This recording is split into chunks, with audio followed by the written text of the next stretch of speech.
তাকাও সামনে দিয়ে।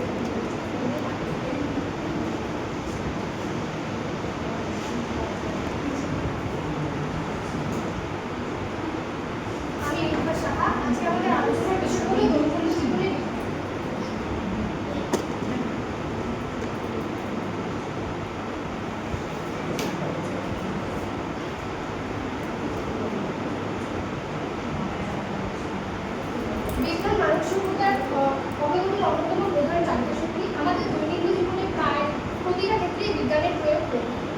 আমরা বলে থাকি সকালে ঘুম থেকে ওঠা থেকে রাত্রে শোয়া পর্যন্ত আমাদের বিজ্ঞান কাজে লাগে। আমরা নিচে আলোচনা করছি, এরপরে আলোচনা করবো আমাদের কোন কোন ক্ষেত্রে আমরা বিজ্ঞান ব্যবহার করে থাকি।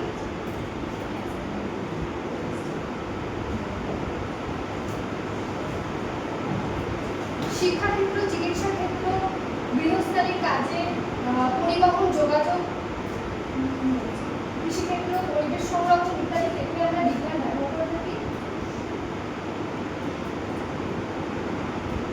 শিক্ষাক্ষেত্রে বিজ্ঞানের ব্যবহার অনলাইন শিক্ষা, ইন্টারনেট ও কম্পিউটারের সাহায্যে আমরা ঘরে বসে পড়াশোনা করতে পারি।